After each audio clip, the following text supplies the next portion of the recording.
This podcast is a member of the Place to Be Nation family. Visit us at placetobenation.com, the only place to be in your pop culture world.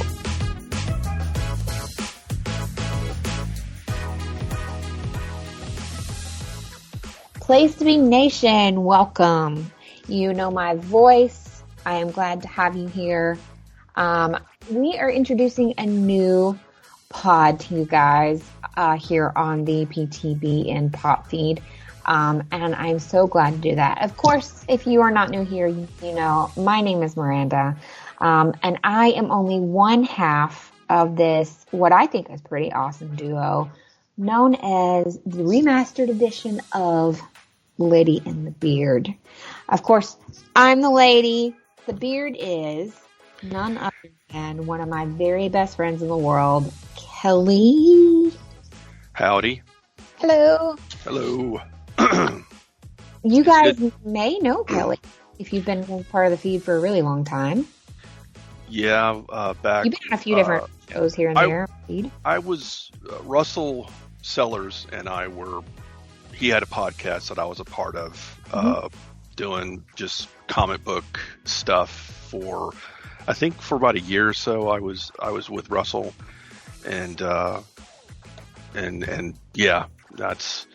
But I think you did a few others here and there with myself and a few other people. I have. I was on you and Jenny's podcast once. Mm-hmm. That was a while ago too. But yeah, I'm not, I've been off few, so. Yeah, but he's been gone for a long time, but we're glad to have him back. As I said, this is a new show to Place to Be Nation, and I'm giggling a little at the remastered there. That was my son's idea. Kelley and I actually did this podcast a couple of years ago, and life happens. There was a lot going on in my life at the time. I took kind of a hiatus from podcasting in general, as most of you know.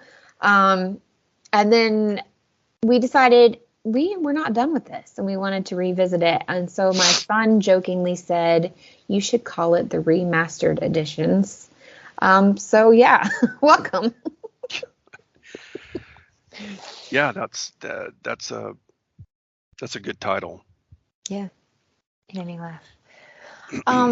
So we are going to be just a general basic pop culture, nerd, geek, whatever word you choose to use. Podcast, we will talk about books, video games, comic books, board games, Dungeons and Dragons, World of Warcraft, Skyrim, all of those things and more that you can think of.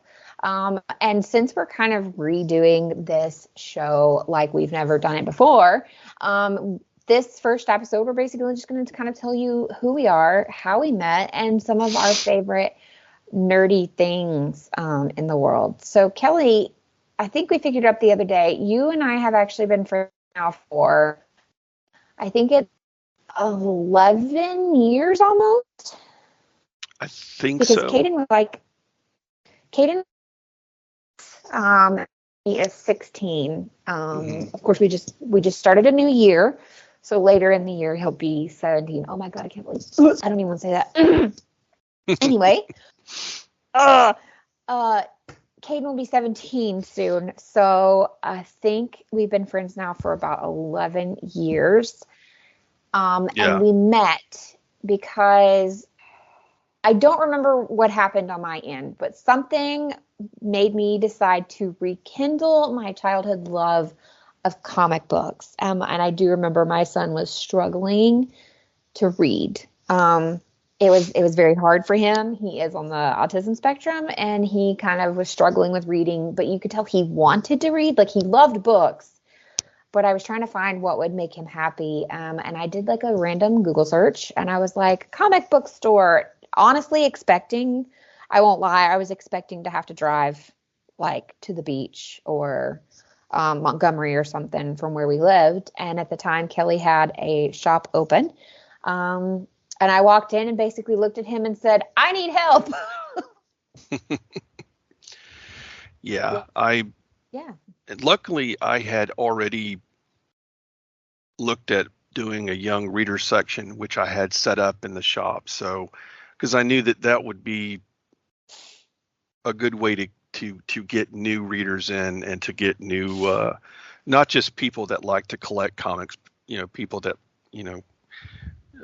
young readers that maybe would like to collect down the road, or just to read, I mean, so it was very it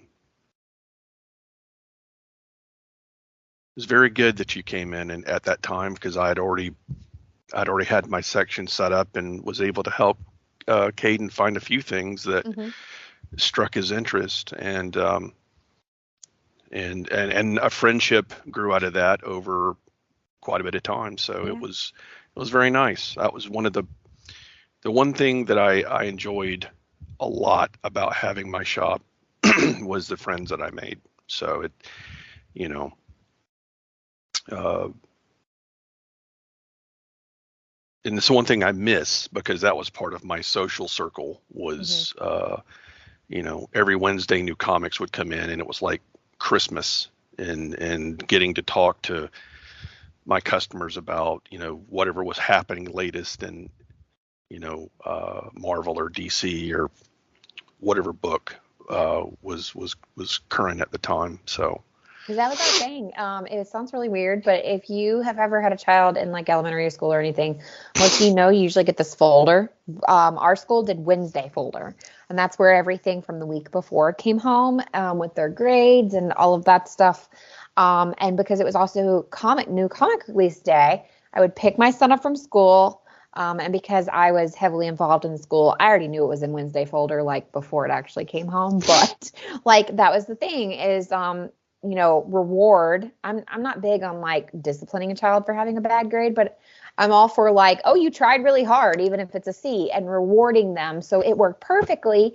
We would check the Wednesday folder when we got into the car. We would then go get a snack, and then we would go to the comic shop and get whatever came in that week. And sometimes we didn't have anything, but we still went because it just became a thing.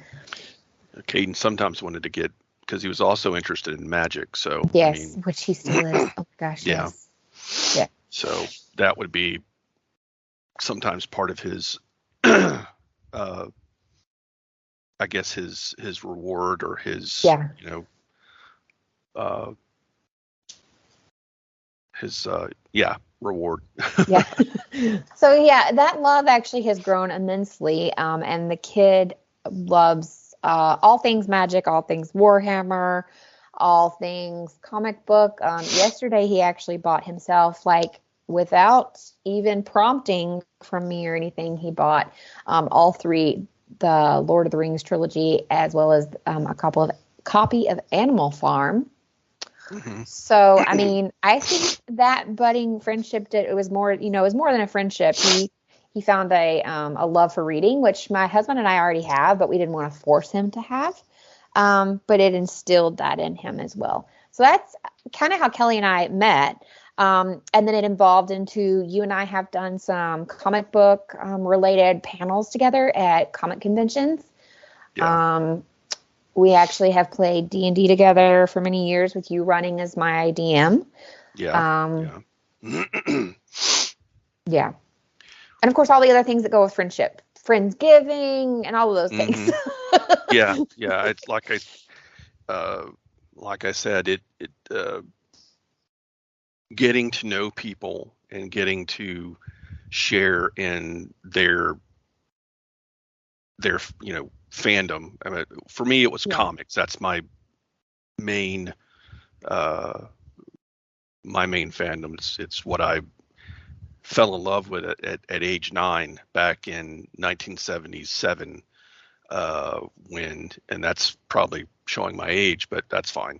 But finding that comic book rack in the drugstore with my mom, and like my mom was a lot like you in the fact that I didn't like to read. I mean, I was really, I just was I was probably, now that I kind of look at myself, I probably had some autistic tinges in the way I was as a kid. But when I saw that comic book rack and I flipped that thing around and I saw Hawkeye on the cover of Avengers, you know, with his bow pulled back, this, and I took it off and I started looking through it and I was like, wow, that was it. I was hooked. And my mom was like, look, I'll buy you comics if you read them. You have to read them and not just look at the pictures. And you know, I would read them in front of her, you know, so she kind of knew, okay, well, yeah, that's good. And so I knew that anytime we went somewhere, I could get a couple of comic books, you know. So yeah, that's what I love about when I had my shop was getting to, you know, there were certain customers I knew, like Larry Tyson was an older fellow, but he loved Captain America, and you know, he could sit there and we could talk about Captain America and the books and stuff that he was reading. And I had another customer named Jody who was a big Superman fan, and he, you know, we could get in discussions about, you know, the Superman comics and the latest stories. And I mean, we even talked about the movies. He wasn't a big fan of Man of Steel. In fact, he really hated it, but I loved it. And we sat there and we had a really cool discussion about why he didn't like it versus why I liked it. And you know, this is something that I'll probably talk about here later on in this episode about fandom and toxicity. So, but that was the thing. One of the things I really loved about the shop was just being able to share my fandom with other people and to see what they liked, you know. So yeah. There is a lot when it comes to fandom, and I'm glad that you said that your favorite one. I think people forget this, and so you're a 70s baby and I'm an 80s baby, but when we both grew up, a lot of the times a drugstore is not what people think of as a drugstore now. Oh yeah. Yeah, but that's where I also got my first comic as well. That they were big. They were like the drugstore I grew up with still had like a soda fountain. Like you could go get an egg salad sandwich and a soda, like a cherry float soda. Yeah. So was the one here in where I live. You know. Yeah. It's still, yours is still open. It's just not. It doesn't have like the soda fountain. Is it the same one that's on the square, or is it closed? I don't remember. No, the one that I went to back in the day is closed. It I don't know when it went out of business, but it's a Christian mission now. But okay. But you know, it had all those things, and the other drugstore, because there was more than one here in town, also had like an ice cream fountain and like a snack. They had like a small, like, you know, menu of sandwiches like you were talking about, but they had gifts and stuff. But all these places always had a spinner rack. Yes. Which, if you don't know what that is, it's a metal rack where the comics would sit down in them, and you could spin it, of course, to look at all the various comics that they had displayed. And the way the rack was set up, that you could see, you know, when you put the comic in, you could see the whole cover, and it was held by a couple of little metal braces. And you know, sometimes people had a tendency to pull the comics back and bend them, which drive me nuts. As a collector, would drive me nuts, even, you know, because I wanted all my stuff to look really nice. Even before I became nice after I read it too. Yeah. I was very, and that's why I think that, like I said, that maybe I was on the spectrum to some degree, because I was very meticulous about how my comics were, how they, you know, even before I became a collector. But when I got to be a collector, it was even like more, because I was like, the bag and board's got to be a certain way, the tape's got to be a certain way. Was just, you know, but yeah, like you were saying, it's you got your first comic out of a drugstore. So yeah, mine was Spider-Man. I had a thing for Spider-Man. He's not my favorite superhero anymore, but that was my grab. That was the attention. For whatever reason, I just felt drawn to him. which I talked about heavily in a panel that I did once about like why I felt drawn to him or why I now think I did. And it has a lot to do with like, I had friends in school. I was liked, but I was not popular. And it's the same with Peter Parker. Like, he has friends. He was liked, but he was not like popular. His family didn't have all the money in the world.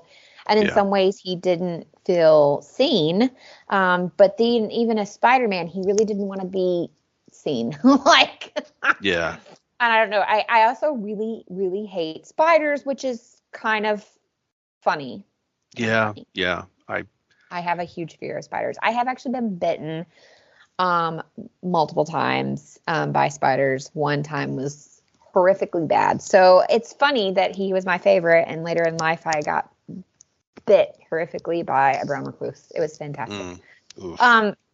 So yes, that is my first thing too. So I guess if you, and maybe even the 90s babies, because my siblings are 90s babies, and they were born when I picked the comic up. So maybe even some like early 90s kids probably also know what we're talking about. But I think finding it in the drugstore was more of like a 70s, 80s thing for sure. Yeah. Comics now are, I think, basically just direct market. So you can only find comics in your local comic book shop or like big box places like Walden Books or Books A Million. I don't really, I mean, like, you're not going to find them in Walgreens or whatever, QVC or any of these chain drugstores, because in the 80s they began doing direct market as far as distribution. Because I remember here where I live, the first comic book shop legit that we had was a place called Cherokee Coins and Comics, and Bob Cannon was the owner, and he he was the first. I mean, it was Tuesday back in the day when comics came out. So every Tuesday, my mom would drive me downtown to get comics. And the next year, I got my license, so I was able to drive myself after school to get comics. And this was, like I said, in the early 80s, I believe. And then we had Heroes for Hire in Dothan. My friend Danny Adams. I was about to ask, wasn't that Danny's place? But I couldn't remember. Yeah, that was Danny's place, and his dad. They eventually opened up a shop in Daleville, a satellite shop, and when they did that, I quit driving to Dothan on Saturday. I would just go to Daleville because it was closer. God, I miss those. I missed such. They were just such. His shop was. I mean, that was the longest comic book shop that I frequented. For many years, and met a lot of good people and. But yeah, comics today. I mean, that's pretty much the only place you're going to find them is comic book shops. I will say I think what I've noticed about Europe versus America in book distribution is like when I go to the grocery store or when I go to the pharmacies, not so much, because here a pharmacy is kind of like it was years ago. It is its own entity. Like here in Europe, you don't find medications inside the grocery store. You have to go to the apothecary, the apotheca. They don't really have books in them, but you do find comic books in the grocery stores. And then we also have little stores here that it's just lottery. So basically you go into it only to buy lottery tickets, to mail out a package, or buy tobacco. And inside there, it's like an old newsstand, basically. So they also have some comics in there as well. So I do think that's interesting that like we don't really do that in the U.S. anymore. Probably some bigger cities that have actual newsstands still, sure. But that's what I find interesting. And then when you were talking about the spinner racks, I was about to say, like with all the cards in them. But then I realized I live in Europe and I don't know if they do that in the US still, where they have a spinner rack with like cards, like greeting cards in it. Yeah, do they? Yeah, they do. Okay. They do. I know they did when I left, but that's been long enough ago that I was like, do they still do that? And I will say I have noticed that it seems like, and I think this is really sad for America. Glad I have the opportunity to bring it up. I've kind of mentioned this to you before. It seems like a lot of the stores in America that you see, like even in very big cities, you don't see many of, or they seem to not last long. And it's not just comic book shops, but it's also like hobby shops of any kind, knitting stores, paint shops, things like that. They seem to really still be thriving in Europe. Like we have individual Warhammer stores here that I've never been into one and it's been empty. We have a comic book shop that I've sent you some video footage from, I think. It's like 4 stories tall. One of the stories is just for like where they have tournaments and meetups and stuff. But like, and the other thing is I say 4 stories, but this is also in like an old downtown where they make use of their buildings and that's what they do. So like one floor is all board games. The next floor is like all like tchotchke stuff. The next floor is like actual comic books. So I do think it's interesting the difference between America and Europe. And I do wonder if it's because until recently, I'd say the last 4 years or so, online ordering was not as prevalent here. I use Amazon here like nobody's business.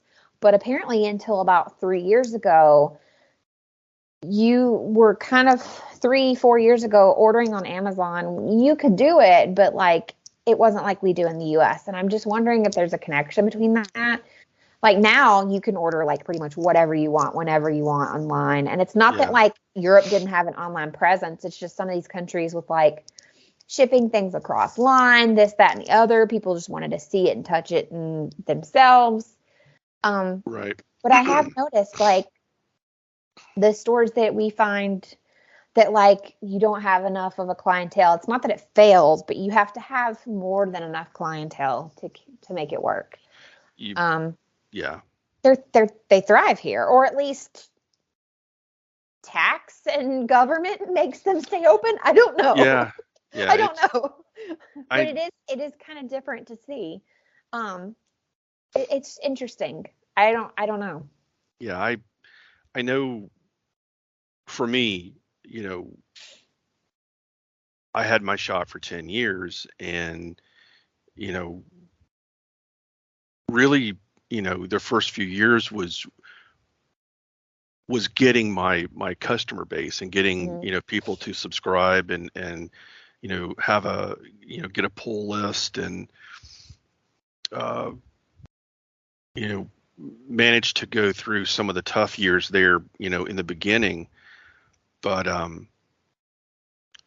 the comic shop business and running a shop and it's it can be kind of rough. I mean, especially in this location here in the South. Your clientele, is kind of a niche group. Not everybody around here are fans of comics, or so well, once you find people that find out you're there, you're going to get them. You're going to have them come in, but keeping them over time, like in 2012, business was really good. It had continued. 2011, the New 52 had launched, which is, for a lot of comic fans, it's decisive. Some people loved it. A lot of people, well, I shouldn't say a lot. I don't know what the percentages are, but it was love and hate for that. I mean, even myself, I wasn't the biggest fan of the New 52, but as a comic shop owner, it was phenomenal. The amount of new customers I've got. I mean, I had customers waiting for me every Wednesday for that entire month. I never had that before. I mean, they were waiting for me to open because they wanted to get the new number ones that were coming out, because the whole month of November they were doing 52 number ones and just this huge big, relaunch. And that went into 2012. 2013 was shitty, and I lost customers. And all it takes is people lose their jobs, people have their hours cut, which was a lot of what my customers were telling me when they came up and said, hey, I've got to cancel my subscription, or I've got to cut back. And when you have that huge amount hit you at one time, that hurts the bottom line. And so luckily Magic and tournaments were still I was still doing good there. So it helped out a little bit, but then, I had my health situation pop up, and that just trashed everything. To me, that was the focal point as to why I ended up having to close my shop in 2014, was because I just financially couldn't pay medical bills and try to keep my store together. So, but I think that's the other thing is, I think, sadly for a lot of people in America, is old Emperor Bezos over there has the market on a lot of things, because you and I talked about this even like when your shop was open and even after it closed. Like, we would look at the price in the book, like when it got to a point that you and I friendship had been developed and I was helping you, like we were like, what do you think I should order? What about this? Yeah, and we were looking at prices of things. Like, it sucked that you could look at the price of that thing and you weren't overcharging. So like, say you bought the book for $4.99, you usually only sold it for $5.99, $6.50. Like, you weren't really marking up that much. The markups on comics are, you have to sell a lot of them. I mean, the markup is not that huge. And the fact that with Amazon, you could have a trade paper of like Ultimate X-Men or something, and it sells for $12.99. Like, that's what it says on the back. Like, what was it on the back? Usually like $19.99 or something. Like there were, like, say it was $12.99. That's what it said on the back of, because all of those were already pre-priced. But like, because Amazon could, undercut, they could sell it, cheaper. Oh yeah, like $7.99. Like, I think the last one I bought for someone was a trade paperback, and I'm very sorry, but I did order it from the Emperor Bezos because I need it delivered to somebody in the U.S. Actually, I think I bought it for you. I bought the Heroes Reborn omnibus for myself for this past Christmas, and the thing retailed, I can't remember, but I ended up getting it for like $60. Yeah, which was way cheaper than. But I know that if I went to I went to my buddy's shop, if I went to Rob's shop, Capital City Comics, he probably would have cut me a little discount, but it wouldn't be anything close to that. Right. So the online market does kind of hurt the small retailer. Yeah, it does. But I mean, something I should have done is I should have made an online presence. I think that if I had built an online store for my store, I think I might have been able to maybe weather the storm a little bit more.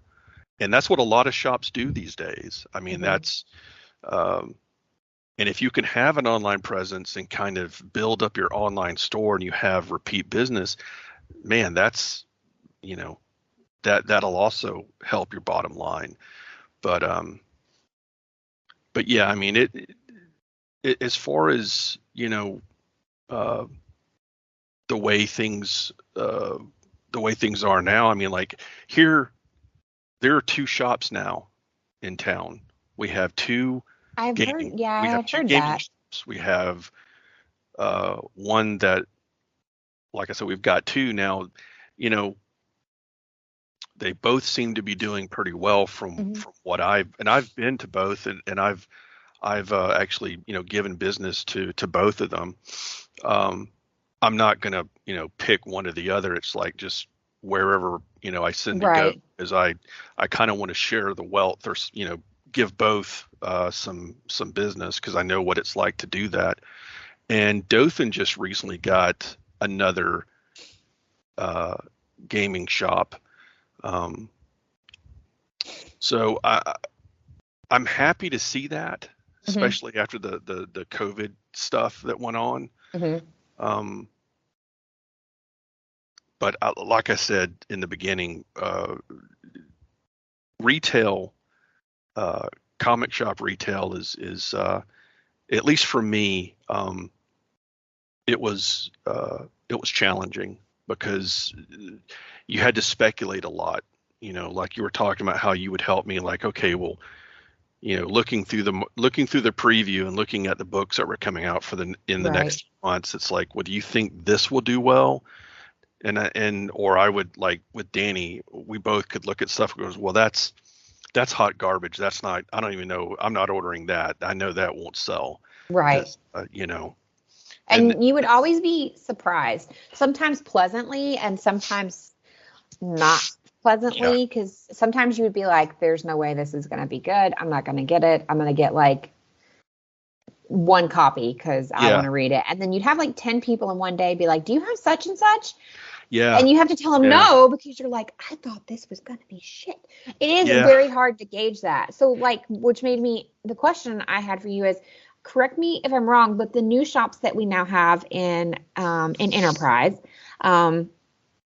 they are both more gaming hobby shops than they are. They're not comic shops, correct? Both of them do collectible card games, Magic, Yu-Gi-Oh. Okay. They do Warhammer. No offense, but where the money is really. Yeah, they do. Yeah. They do D&D. But because one of the owners, when I first went into his shop, we were talking, and he, I think he recognized who I was and was like, hey, didn't you used to own? And I was like, yeah, it was me. And we started going into comics, and he was like, hey, do you think I should carry comics? And I was like, that's a slippery slope, buddy. Yeah, I was like, well, here's my 2 cents for what it's worth. I said, do you know a lot about comics? And he said, well, I know a little bit. I said, well, that's good. That's good. That's a good start. If you get into comics, you're going to have to do a lot of speculating. You're going to have to, and I said that the books you end up ordering, you're going to have to keep. You can't send them back. You have to sell a lot in order to really see a profit. And right now, I don't know, how that market is. I said that your best bet would be just to kind of test it if you wanted to invest in it. I said, but that's money sitting on the shelf that if it doesn't flip, you're going to have to mark it down and liquidate it and try to get some of your money back. It's not something to go in. You really need to do your research. I wouldn't just go in and just order willy-nilly or whatever. Right. I mean, you really need to look at what's selling, see what's you have to keep apprised of the current ebb and flow of the comic book market, and it can turn on a dime. And so I basically was trying to tell him to maybe not right now, because he's only been open a year. Right. And so, I said, whatever your strengths are in this business, that's what you need to kind of put absolutely. forward. I know you know a little bit about comics, and that's a good start, but it's there's just a lot to it. And I'm sure maybe down the road, if you see, you could even do like, ask your customer base, would you be interested in me carrying comics? Sign up sheet for a sign up sheet. A brief, attempt or something. Right. I mean, you really need to get the feel of your customer base and what they would like.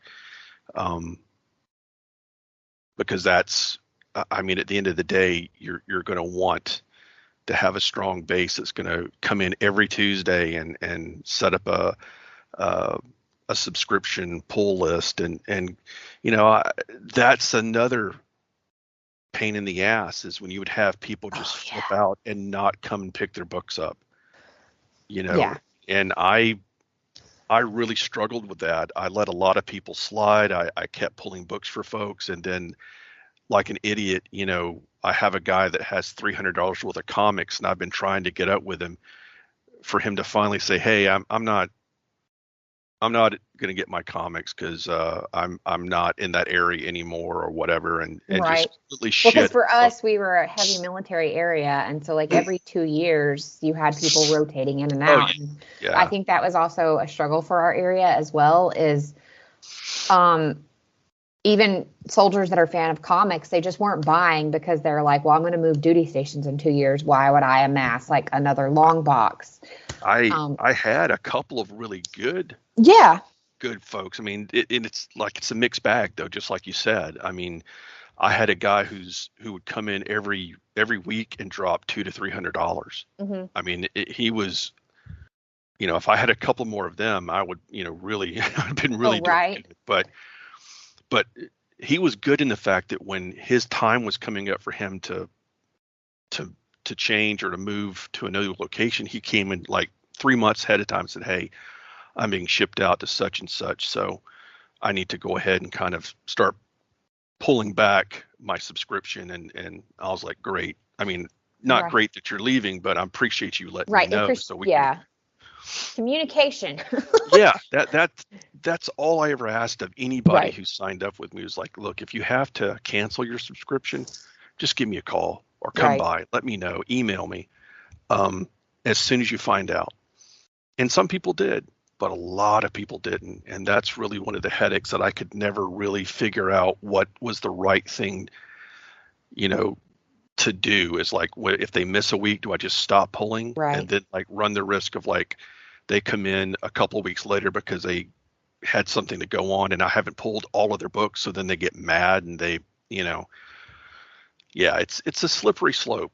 So I So if you've ever gone into a local shop or you found one and then it closed really quickly and you wondered why, that's a little bit, just a tiny snippet of kind of like what goes into like the owner's thoughts and trying to figure things out. I have noticed that hobby shops are doing more, but I will say, as someone who has a kid that plays both Warhammer and Magic, they are higher dollar priced. So like where a comic book person is going to come in and only buy 2 or 3 single issues that range from like $3.99 to $7.99 individually, when you walk into like say a hobby shop and you're buying like on the cheap end one Warhammer thing, like you're just getting one figure, that's already $35. Boom. Like out the door. And I'm a proponent for, so if any of you listeners have ever wanted to get into comics, I don't want to discourage that. I think it's still something you should do. Of course, absolutely find a local shop, an indie bookstore even in your area. And to also save you space and money, but benefit those people as well, what I highly recommend is, you heard Kelley a minute ago talking about buying the omnibus. I recommend the trade paperback or even the omnibus, and I'm sure Kelley would agree, unless you are a collector and you want single issues. But if you're low on space or you're not going to collect them, I say wait. Trade, Kelley, is usually what, about 5 to 7 issues of a book usually? I mean, like usually like when it's like whatever like a complete story has kind of been told, they'll put out a trade. Or if it's one of the event books like Dark Crisis, I think is DC's latest, I think it was like 12 issues or something like that, but they'll put that 12 issues into one. They'll come out with a hardcover if you're a collector, I guess, and you want the hardcover, or you want the trade, which is going to be a little cheaper. And if you just want that for a reading purposes and you're not too worried about the collector part of it, but that's what a lot of people like is that kind of format, because you can pick it up and reread it, put it on the shelf, It's a little come bit more back to it later. sturdy in your hand as well. Yeah. Yeah. And if any of the listeners out there are looking to get into comics, I would agree with like Miranda's, like find your local comic book shop and go in there and give them your support. Get to know the owner, and if you do decide to set up a pull list, find out what his criteria is, and just like I said, if you treat those guys good, because if a lot of times if you're a repeat customer, that comic shop owner more than likely will hit you up with some discount sometimes, or will do special things because that's one of the things I love doing was helping people find books they were missing, because I had a huge back issue area. You helped me find a good bit of stuff. Yeah, that I had. I mean, I had I had a ton of back issues, which was really one of the things I loved about my shop, was that a lot of times I've been into shops where their back issues are they have a few against the wall. They'll have some, long boxes, and they'll be alphabetized, but it's like one wall. Whereas my entire shop was encompassed by back issues, just the way I had to arrange them. And it ran the gamut from DC, Marvel, Image, Vertigo, IDW. I mean, any publishing company that was out, I probably had some of their stuff. But that's what I would like to just throw out there to the listeners if they're thinking about getting into comics, is just find their local comic book shop and check it out, and find one that you like, because all of them are different. I mean, I can't say that every comic book shop is going to have a great owner, because I know I've in my time I've met a few that were kind of dicks, and reluctantly I had to go to them because that was the only comic book shop in that area. But yeah, that's neither here nor there. Just if you're going to get into comics, definitely try to find a comic book shop and support that shop. Right. A local comic shop, a local indie store, because if you're willing to buy trade paperbacks or omnibuses, they usually can also order them as well. Just like, Barnes & Noble can, Amazon can. So that means most indie bookstores, and because they want your business, they'll be willing to try to find that for you. Which I think I really like. I've noticed a lot more of those cropping up as well, indie bookstores in particular, because I am a reader outside of comic books. So I think those are also fantastic. I was going to ask, because you were also big into, I know you do read, but one of the things that you also really enjoyed that we briefly mentioned is D&D. And it also comes with like a lot of books and figures things like that. So just wanted to kind of like go through. I last time we did this, I was like, oh, give me your top like 5 fandoms or 5 things. And I have decided I'm not going to ask people that anymore, because it is so incredibly hard to pinpoint, say, like 5 fandoms. And then I have also noticed, I don't know about same for you, but I've noticed that like at one point in my life, these would be my top 5 fandoms. And now at this point in my life, these are my top 5 things. So like, extremely hard. But what are some fandoms that you are really into at the moment, or that maybe have just had just like profound effect on making you who you are? Well, I think like comic books will always be, I believe, my top fandom, just because it's been the oldest. It's been my constant companion through the last 45 plus years, maybe somewhere around there. My math may be off, but I think that as far as there's a lot of other fandoms that kind of have a rotation beyond. I mean, comics will always be number one, but as far as, you know, the next four, like I've gone back and I mean, like D&D, I think might be a static second, because we do play D&D with the gang here every Saturday, or, you know, most Saturdays. Sometimes we have a situation where not everybody can play, but right. I enjoy the social aspect of that a lot. But I also enjoy D&D. That's another thing from the late 70s, early 80s as a Gen Xer. That was, I mean, I played the first box set that came out. I didn't play the first pamphlet called Chainmail that Gygax came out with. But the first blue box D&D set, one of my friends that are growing in the neighborhood, we, you know, me and him and another friend, it was just three of us. You know, he was the DM, and then my friend and I, we both played in the module Tomb of Horror, which we didn't manage to make very much headway in it. We ended up getting killed. I remember I got killed by a hellhound, and my first character was a wizard named Thor. You know, I was not original in my name, but it was just, you know, the first name that popped in my head when my friend would say, okay, well, what's your wizard's name? And I'm, you know, but I loved the idea of coming up with adventures and stories and characters. And like I said, the social aspect of, you know, your gamer friends, you know,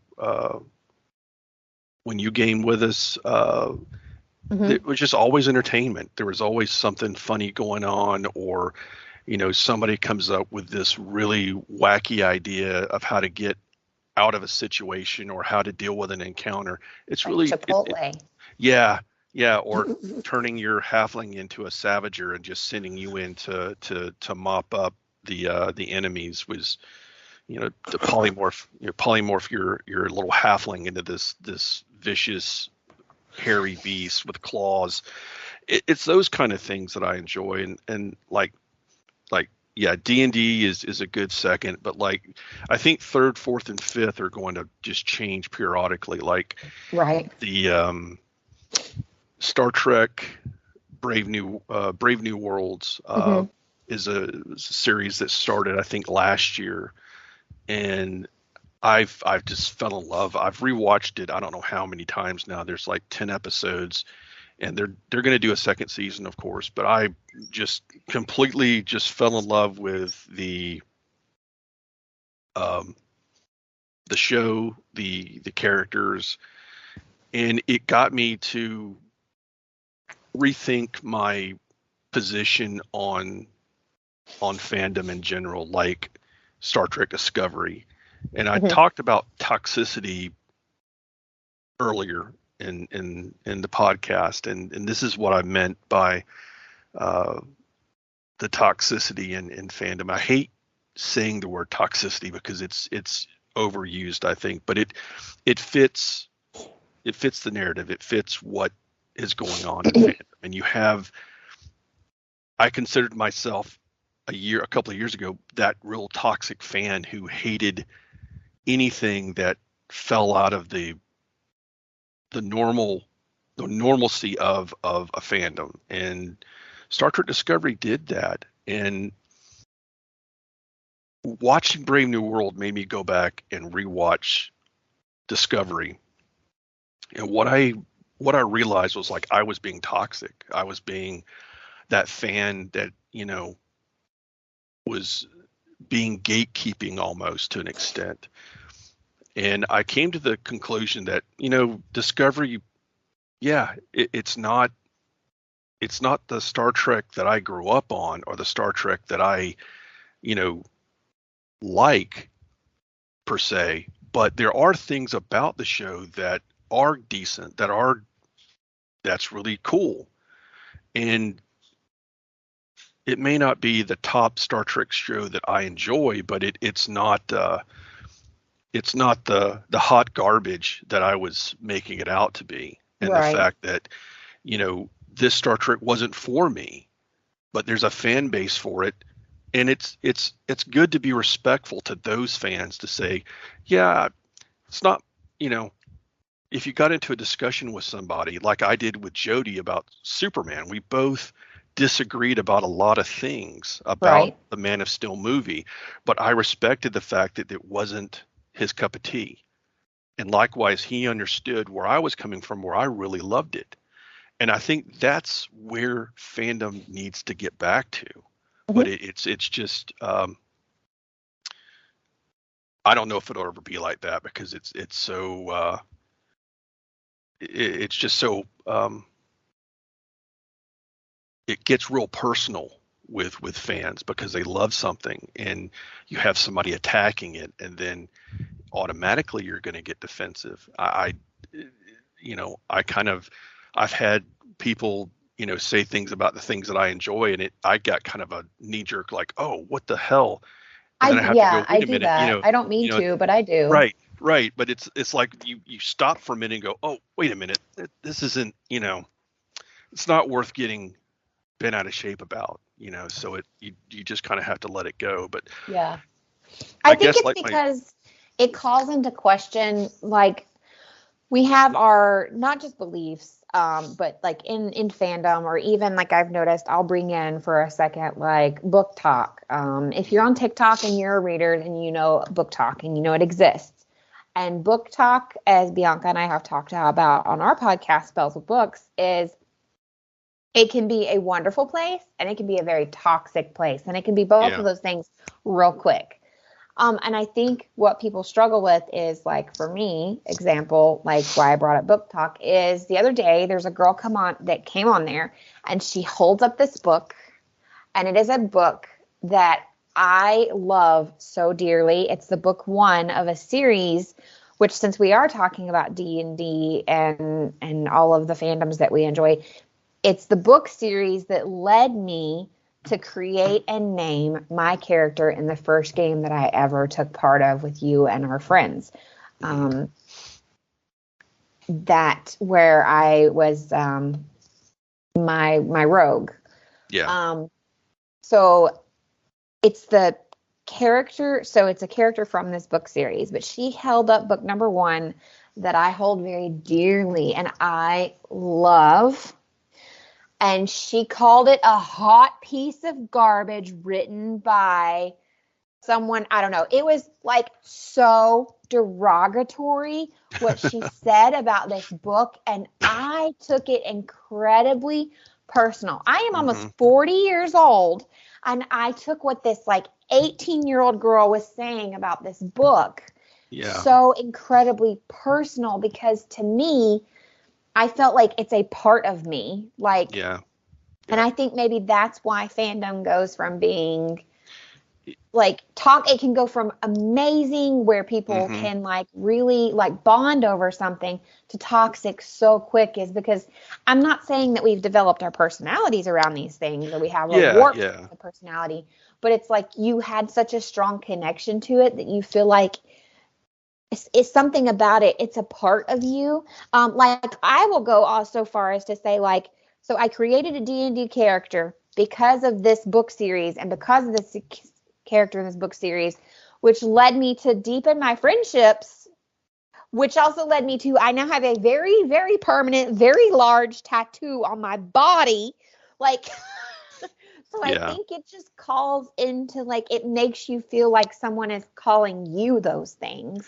And I think that's where we trip over into toxic real quick. And so I could have behaved in a toxic way, and I could have left a comment telling her she was young, dumb, and didn't know what she was talking about.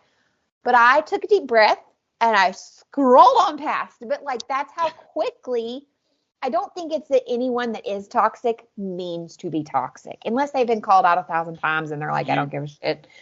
Yeah. I don't think it means to be toxic, but unfortunately it tends to be very toxic. And I'm now wondering if it's because of that. And some people do tie their identity. Like I said, I'm not saying that we are, but there are. No. You and I have met some people. We have. There are some, yeah. Yeah, that they actually tie their whole identity and persona and who they are to that thing. So I'm now wondering, is this maybe why it gets so toxic so quick? I think you may be right in some aspects of that. I think we all hold the things that we find,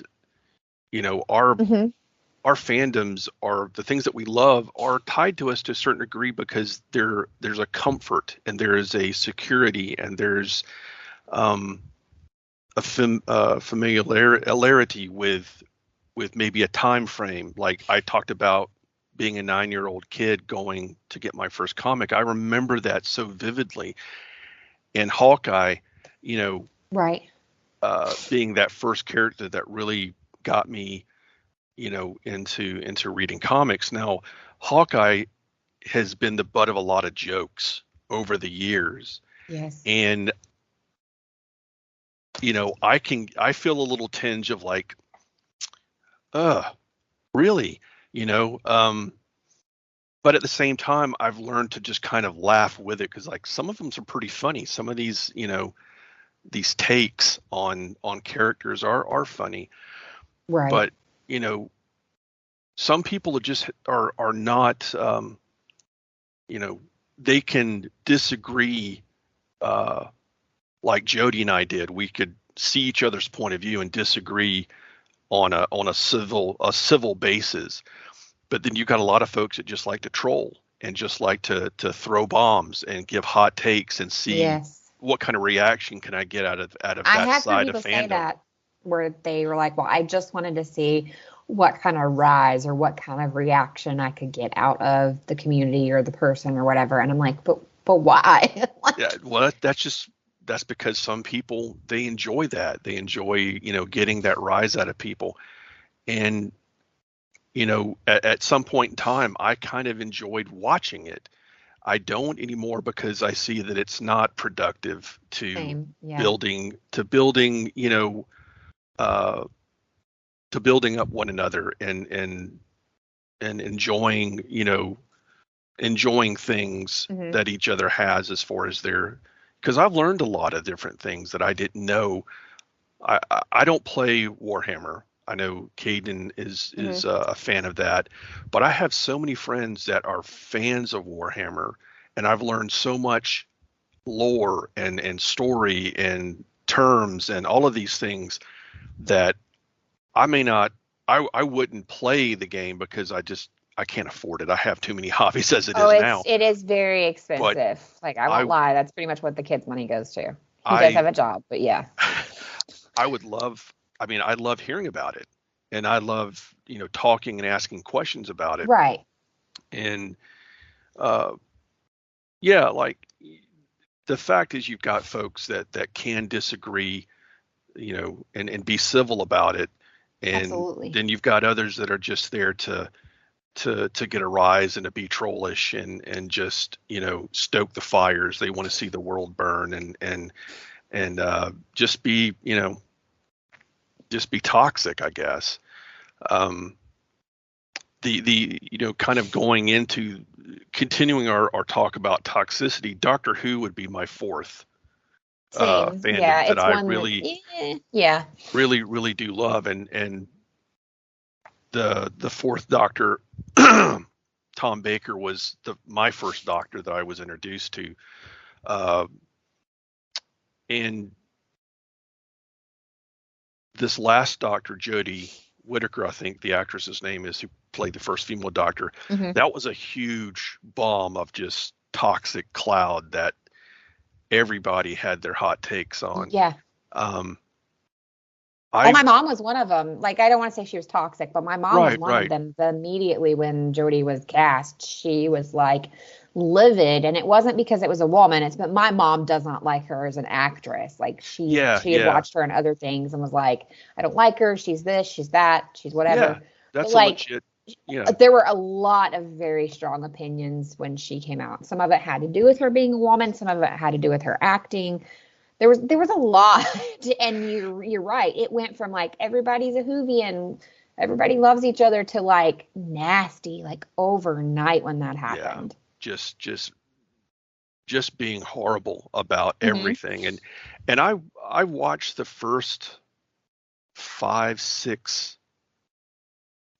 No, I watched about 7 episodes into her first season, and I was bored. I just couldn't, I didn't gel with her at all. And my biggest,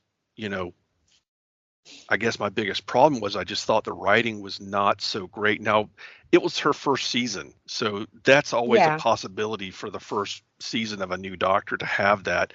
I went back and watched a few of the second season, and it seemed like there had been an improvement, but I was already checked out. I really didn't, it's like I had so many other things that I was trying to watch, that I was like, I may just wait for her run to finish up and then just go back and watch it, in its entirety.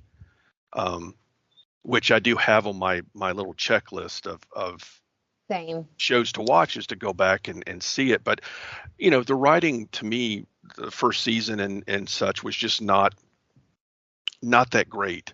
And, it had nothing to do with the actress or what they were doing or any of that stuff. It was just, you got to have a good writer. You have to be able to have a good storyteller to get people hooked. And it just wasn't working for the first season for me. But alone that, that level of toxicity was way off the charts when it came to, her and the showrunner getting a lot of kickback and stuff from the fandom. And I guess for my 5th place would be MMOs. I played EverQuest back in 1999. That was my first introduction, and I recently, this past year, with a couple of friends, went back and played EverQuest for about 3 months, and kind of having that nostalgia of playing was really, really cool. But again, I played, EverQuest. I played Dark Age of Camelot.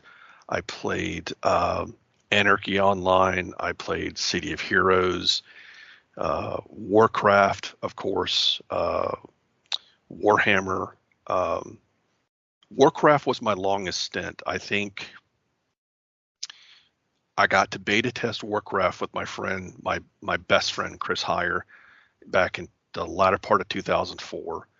And then, I was hooked and played all the way up through Mist of Pandaria, is when I took when I first stepped away from Warcraft for a significant amount of time. And now Final Fantasy XIV has been my home since it came out in 2013, or it was relaunched in 2013, I believe. And because all the stuff that's gone on with Warcraft and all of the harassment that they were having with some of the female employees there, and just all of the sketchy stuff that went on, I'm having a hard time even thinking about going back and ever playing Warcraft again. I can understand that. But I don't. I mean, those that want to play, like, I still have a few friends that go play, and I'm still an active player. That's fine. It's just my personal preference, and plus, it's a matter of time. I can't juggle multiple MMOs anymore. Oh no! And see, it's the only MMO I play. But Diablo 4 looks really good, so I'll probably buy that. I'm good to. I pre-ordered. Yep. But MMOs have been, I guess, the other fandom that I've really, especially the Warcraft years, because me and I had a static group of friends. Some of them lived in Colorado Springs and some lived here, but we got on every night and we went on adventures and we laughed. We got pissed. It was just, for those years, it was just some great memories. And again, MMOs can have such Mm-hmm. a good community, you know.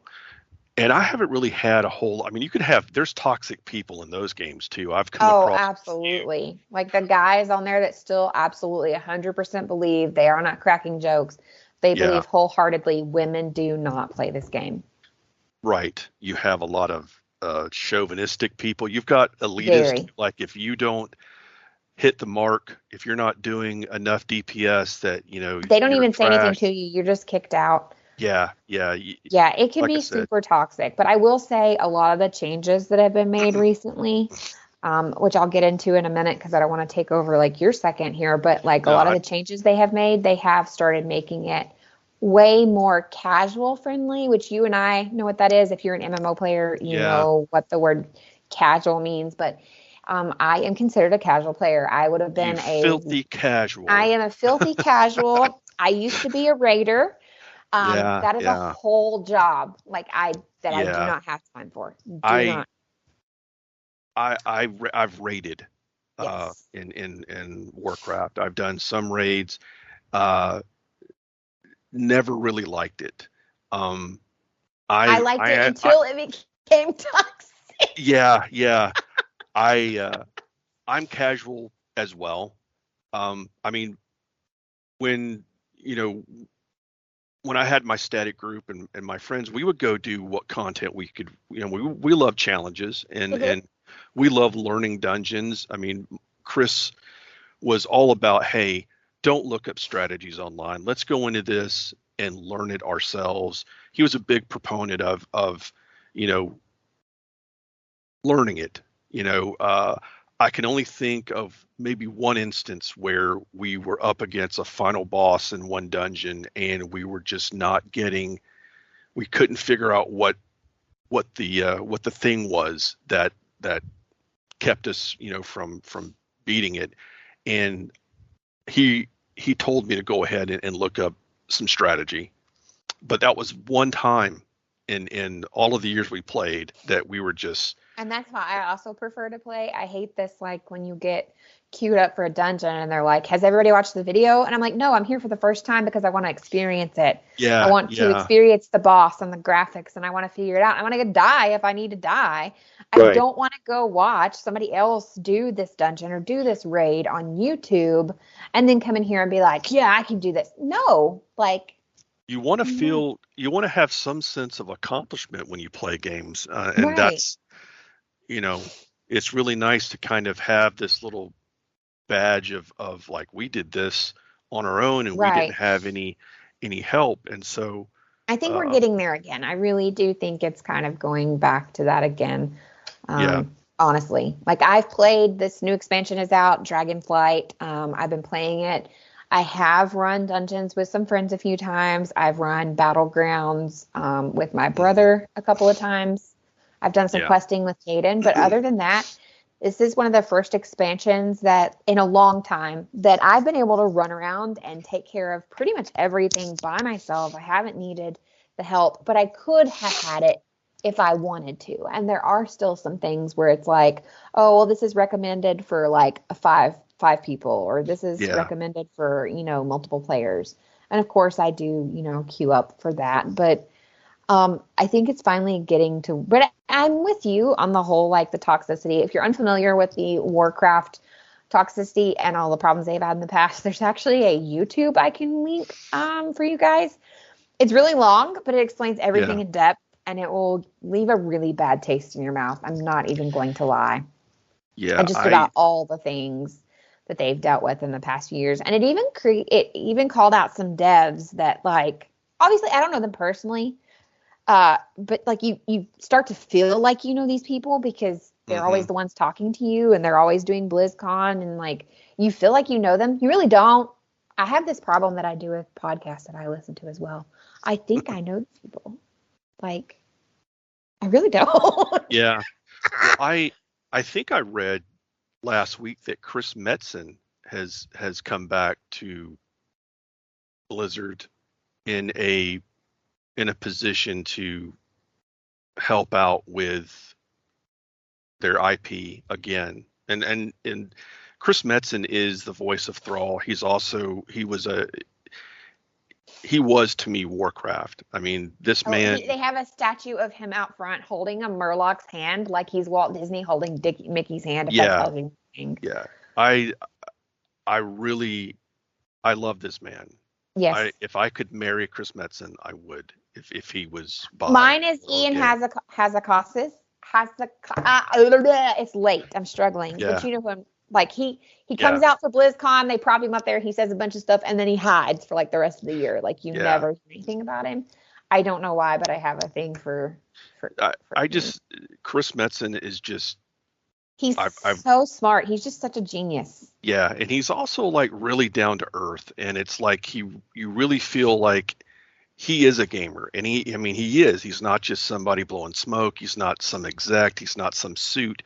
Mm-hmm. He's somebody that was down in the trenches doing the work and building this world and giving it lore and giving it a voice. No pun intended. I mean, that's right. His voice, but he actually does voice a couple things. Yeah.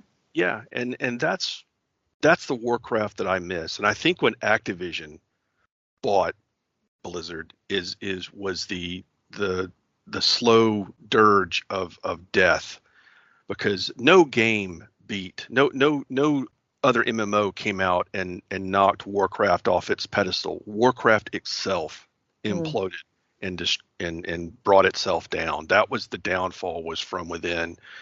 And of course, all of the horrible things that went on, I can't say that Activision was the fault of it, but them buying it was a precursor to, I think, its eventual demise. I think it allowed what was probably already happening behind closed doors to start like ramping up a little bit more, and also like gave certain people that were doing some of the horrific things they were doing a more of an ego and made them feel like they were more untouchable. So it's not that I blame Activision, but I think with Activision came big bucks, right? Yeah. And with big bucks becomes higher egos, and with higher egos sometimes becomes the feeling of being untouchable, and then you start doing things that maybe you've always been this kind of shitty person, for lack of a better term, but then you start thinking that you can do it openly. And the first time you do it, nothing happens. So then you do it again and you do it again. And I even learned some things on that YouTube that I watched with Caden that I was appalled at. And there's only a few people they call out directly by name, but I'm beginning to wonder if, based on the timing of everything, Metzen left, not because he was part of it, but because he did not want to be a part of it. But he has come back. I just saw the article. It says he is going to return as a Warcraft creative advisor. And I think but just to Warcraft. And I think they're being specific about that because Blizzard, who, as Kelley mentioned, Activision actually bought out. Actually now, as of, this year, 2023, there's a certain date in 2023, Microsoft now owns Blizzard. Yeah. And they are really trying to make some changes as well and get rid of people that were causing the problem. So that leads me to believe he was not the problem, or he would not have been brought back in this capacity. I think Chris Metzen coming back is good. I think he might be able to kind of rekindle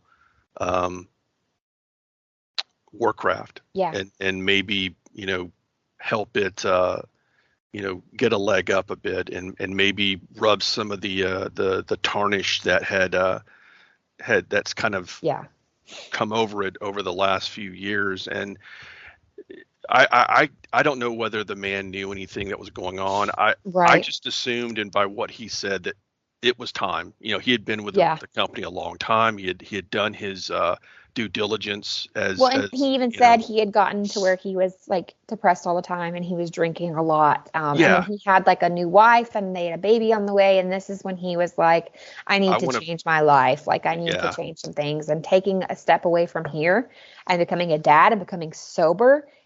He did actually start his own gaming company, software company. I think it's still going, but you don't hear much from him. I think they're considered indie. But I think maybe he's gotten to a point in his life where he's like, I feel confident enough in myself that coming back in this capacity, not in is is good for me and is good for my Yeah, family. I'm sure there was a lot of burnout too. I mean, he was Oh, putting absolutely. He in, said that. putting in time to create so much for the story and for the Mm-hmm. lore. But yeah, I think that, the landscape of MMOs will be something that I will have, Yeah.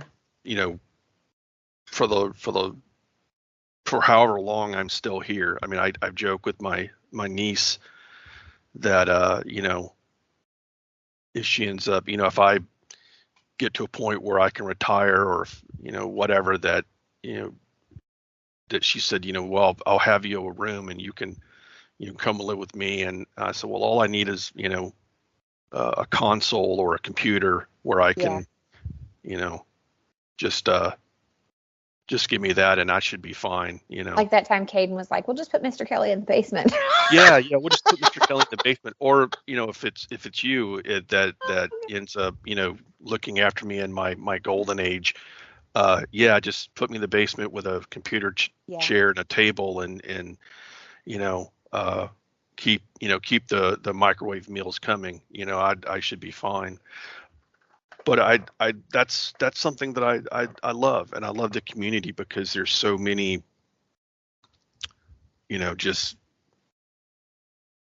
moments where there's just good people that you find in these games. And I think as far as, for me closing out this part of the podcast for this first episode, for me is that,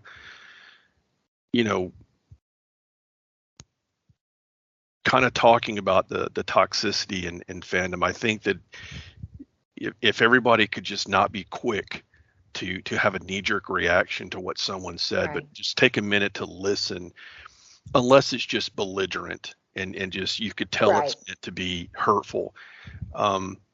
If someone has a disagreement or a different opinion, it's not always necessarily meant to hurt or to be negative or to hurt you as a person. And as we both said, sometimes like the young lady talking about your book, I'm just so angry. Yeah, I totally get that, and I've been right there with you. With other, I had a customer come in and he was trash talking Hawkeye, and of course professional comic shop owner, I was being extremely diplomatic with him. One of my friends who knew me real well, after the guy left, he's like, dude, I have to give it to you. You kept your straight face. You didn't fluster. You didn't turn red. I'm like, that was all on the inside. I mean, I kept everything, I said the guy's opinion was trash. He obviously hasn't read a lot of, books with Hawkeye in it, and didn't even know that he had his own team of West Coast Avengers back in the 80s. It was just somebody who was just doing hot takes. They didn't come with enough facts. They had but I'm okay with you having opinions, but are your opinions based in show me receipts, as the young kids say now? I need receipts. The guy was just making observations based on the fact he was just a dude with a bow and arrow.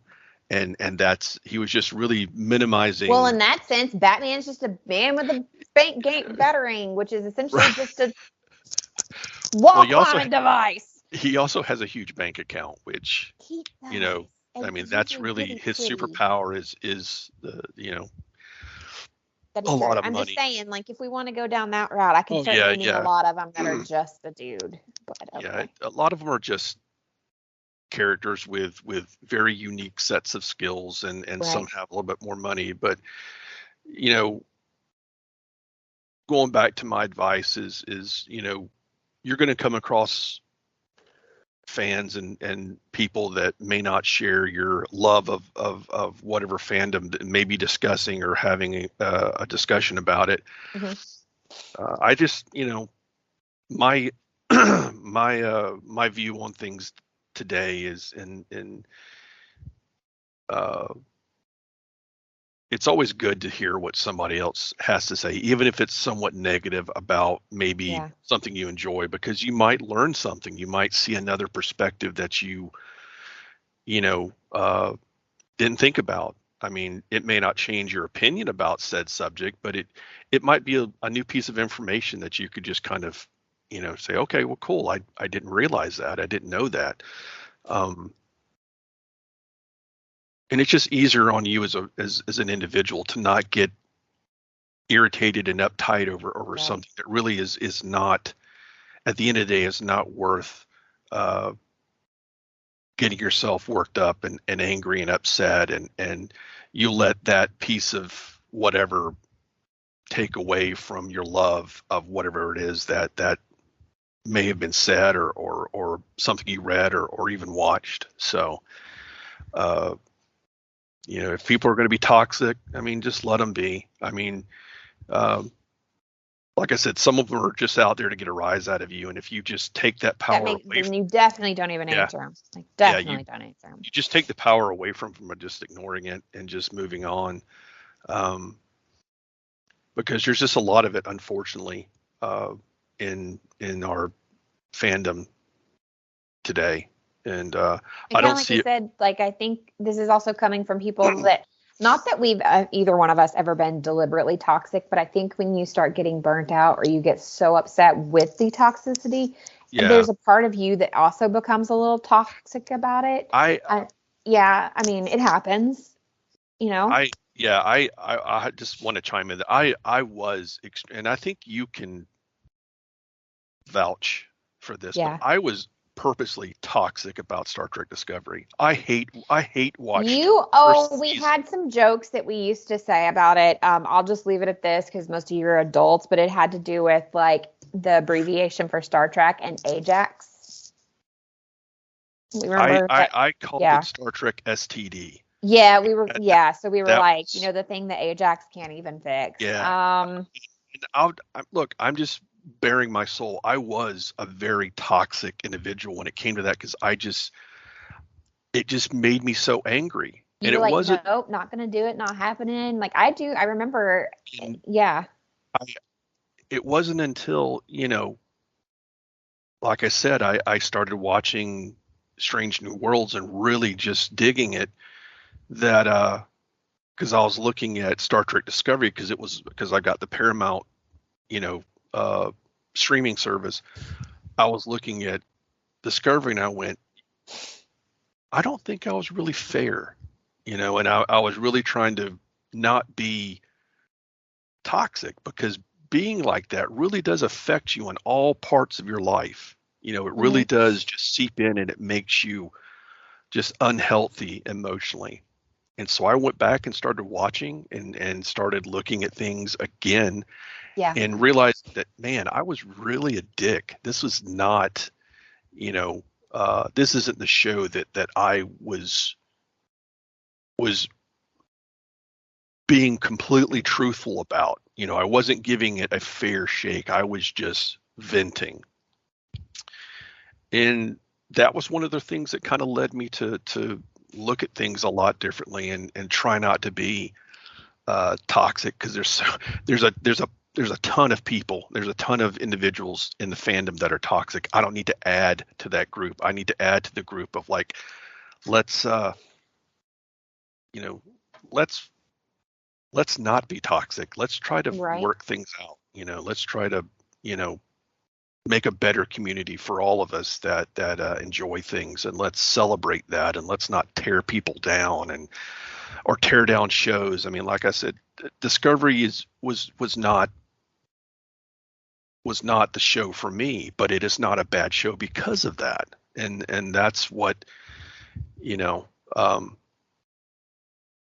Star Trek fans and I won't even want to go into the Star Wars fandom, but it's the same way. You just have these individuals or these people that all they want to do is just tear stuff down, and that's just not, it doesn't do anybody any good. So, but I just fully wanted to admit that I was a toxic fan, and I'm recovering. I'm not a toxic fan anymore. So yeah, like you were saying, that's just sometimes all fandoms can be toxic, and I think all of us are guilty at some point of being toxic, and I think it's whether because we're defending a fandom or because we don't like another person's outtake. I think all things can eventually lead to toxicity. But I like how you're saying, like, look, I was a person that was toxic about this thing. But here's why we shouldn't be. And it's like, I was telling you earlier, like when I had that knee-jerk reaction, I was like so mad that she was like, the things that she was saying about this book were just like so horrific. She was calling it overrated and just like all these things. I also think it's important to notate something that we mentioned very briefly much earlier on, and that is when I ask you about like fandoms that you really enjoyed and how they change. I think also, like you said, you went back and rewatched it and you reevaluated Star Trek, for example, or that specific version of Star Trek. Yeah. I think also checking things out at a different point in your life as well. Like maybe there was something at that time that was like keeping you stuck in from it. And then maybe you watched it later and you're like, I really don't like this, but I can appreciate it for what it is. I can say that I think one of the problems with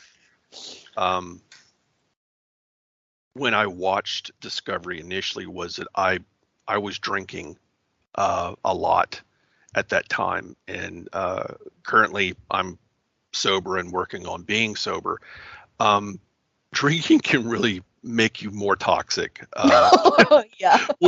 When and it really, I mean, you're not thinking completely clearly. You're making just a lot of hot takes. And sometimes I think that's the whole point when you're drinking is you're not wanting to, right? Yeah, I went in, I think a lot of times just wanting to find reasons to hate something, and so Discovery just kind of was in my sight. Just happened to be the whipping, what I decided to just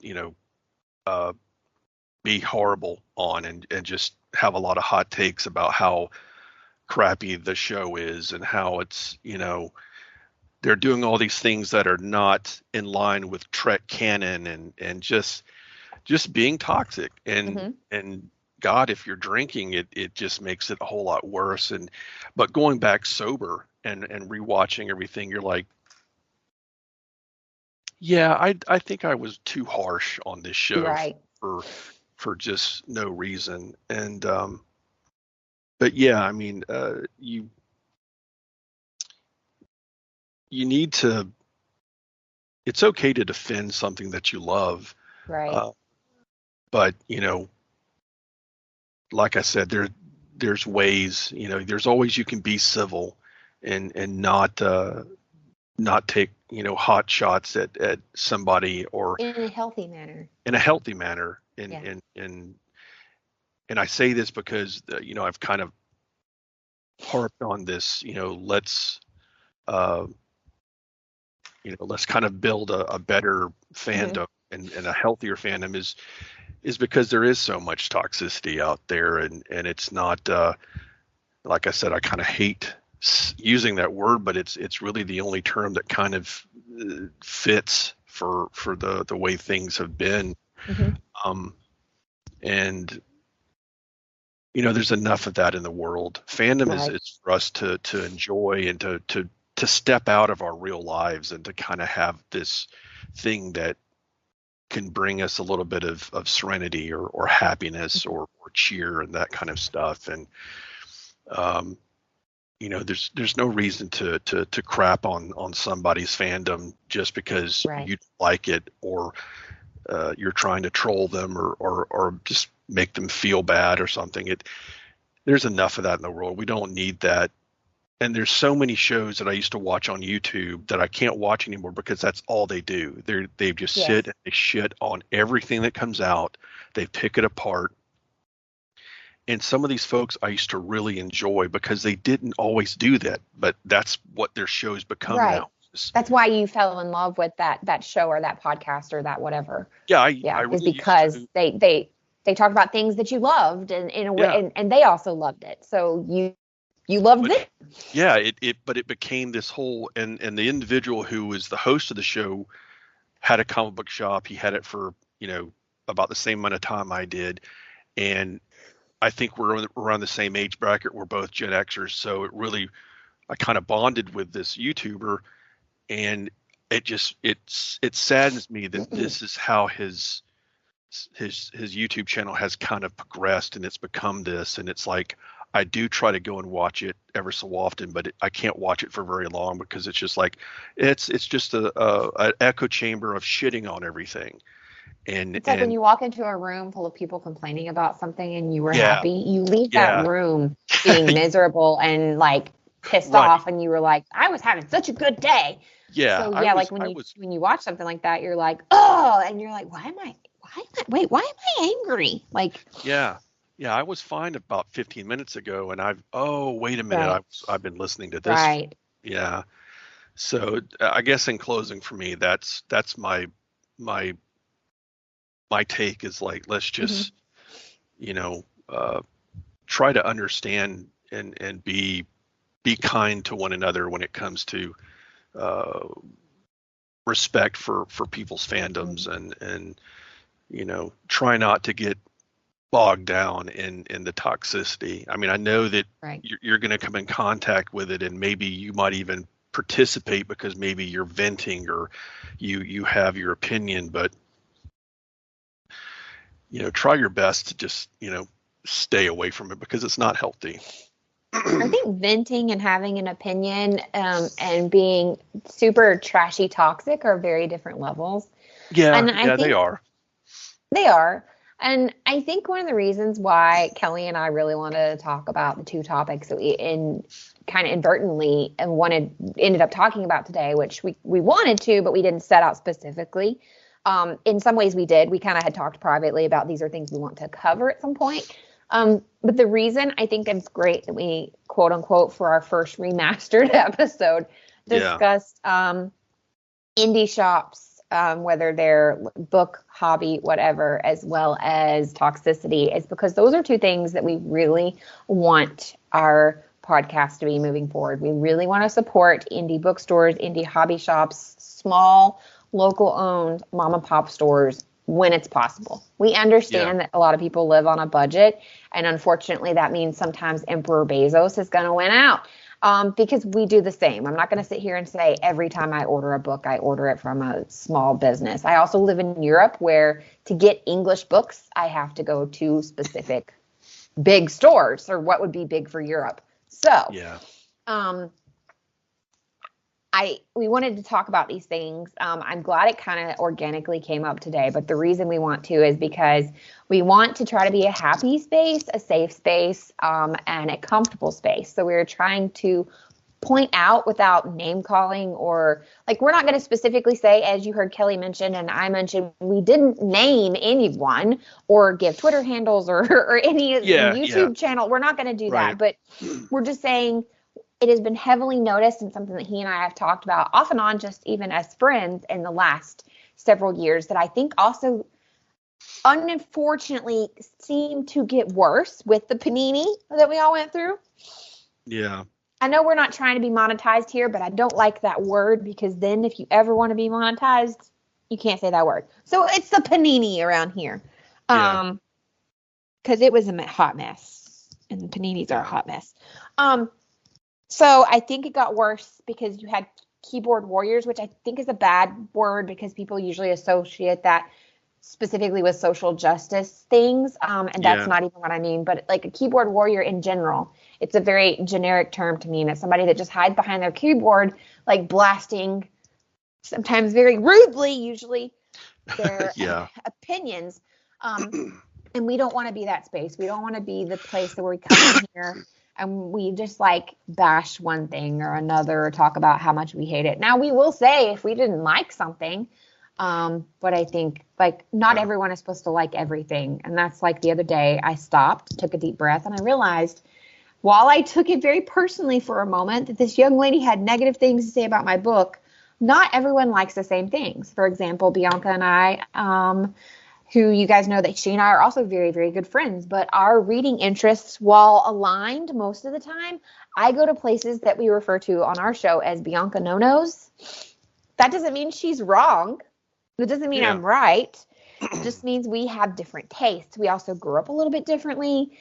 We have different likes, different interests, but while it overlaps enough that we can come together in a unified area. Yeah. So those are things that we want to do with our podcast. We want to talk about things in the pop culture geek nerd world. We want to talk about the things like Chris Metzen coming back. We want to talk about Henry Cavill leaving, but in a positive way. Like when he, that's something that we might get into next episode. It's kind of the things around Henry Cavill, because I almost used him as a comparison for people to understand who Chris Metzen was. I was like, Chris Metzen is to the MMO gaming world what Henry Cavill is to like the turning your favorite books into movies world nerds. Like they both are like the nerd of nerds, like both of them. Yeah. But yeah, so if you just keep hearing Chris Metzen, you're like, who is that? He's kind of like Henry Cavill, but for like gaming and creation. Henry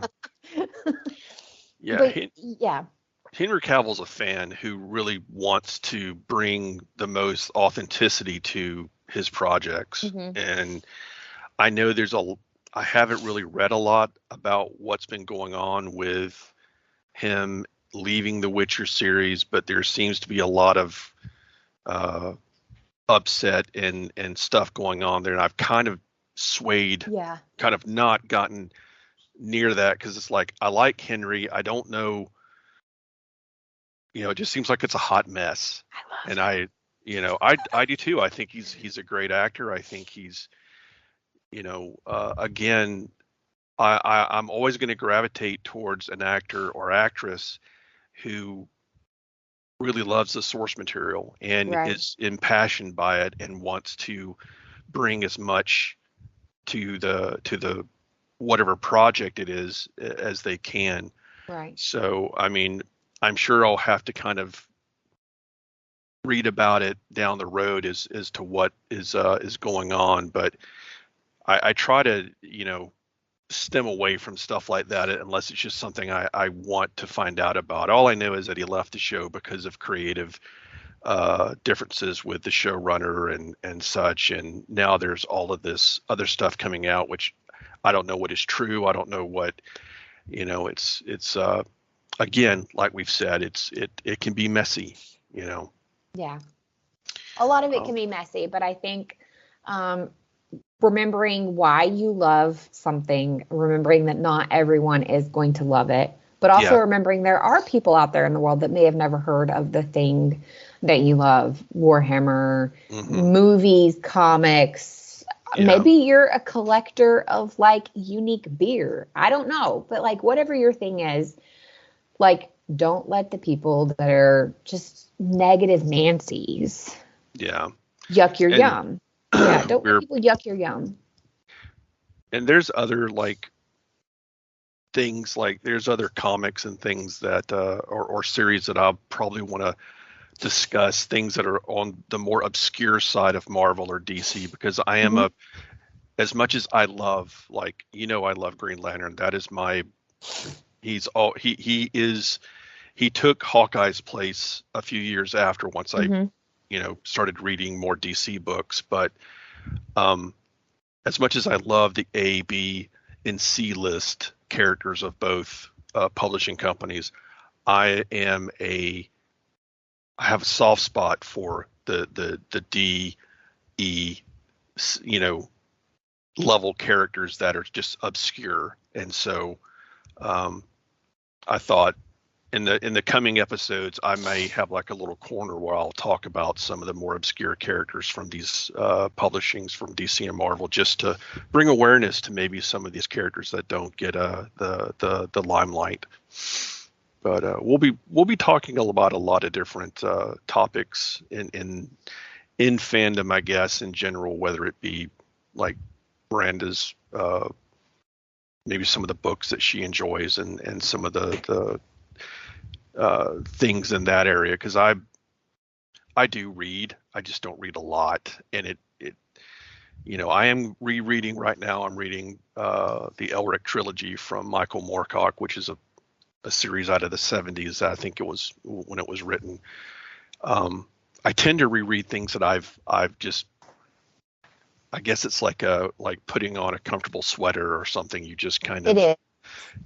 It gives you a sense of comfort. So I haven't really read anything. Maybe I can get some tips from you about maybe finding a series to read, because Okay. that could be something maybe we could talk about down the road. But I know it's getting late for you where you're at, so I guess that's all I wanted to say for this revised episode, or this remastered episode. Remastered edition. Well, I am glad everyone came to join us today. I hope you enjoyed our topics that we kind of decided to come up with. Like Kelley said, every time it'll be a little bit different. We might always come back to these things, though, because they seem pretty. Kelley, I know your social media presence, and it's preferred. It's because that's what you've chosen. But do you have anywhere that you're comfortable with people connecting with you if they choose to, like public? Like, I think correct me if I'm wrong. Your Instagram is public, correct? Yes, my Instagram is public. It's mainly just comic book pictures and things and little, memes that I find funny. But yeah, that's probably the only one that I really do kind of check on a regular basis. If you want to follow me there, or if you want to follow and maybe say hello or whatever, that's where I'll probably pick you up at. I stay away from Facebook. I do have a Facebook account, but it's private. I do have the old comic book shop Facebook page that if I do promote this podcast, I'll probably throw it up there, because I know that there's a lot of people that still follow my comic book shop website, because I do, like, for the local shops that just open, I'm trying to kind of push them on my old site to kind of give them hopefully some business. But yeah, I think Instagram's probably my go-to. And your Instagram is it's at TENZIL2814. Yes, that would be me. You guys, if you're not new here, then you know that we have the Place to Be Facebook group on Facebook, where we have not just the podcast personalities, but also multiple people that are fans of the different podcasts on the feed, the Here and the Wrestling feed, as well as people that enjoy the Place to Be Nation website. You can check out both of those. We have a whole bunch of different conversations that go on in the group, and the site has a ton of great articles. We're hoping to add more. I know I've said this for over a year now, but we're hoping to bring some of the book reviews that Bianca and I give on air in written format on the website. So maybe Kelley and I can kind of do the same, but you can find all of the pods that are part of the feeds that we are a family of over on the website. Of course, I am comfortable with people reaching out to me either in that Facebook group or on my Instagram and TikTok. Both are at Mom's a Nerd. I feel like I'm forgetting something, but I always do when I get to the end. We're really glad to have you here to our first remastered episode edition of Lady in the Beard, and we really hope you come back next time. So we will see you then. All right. See ya.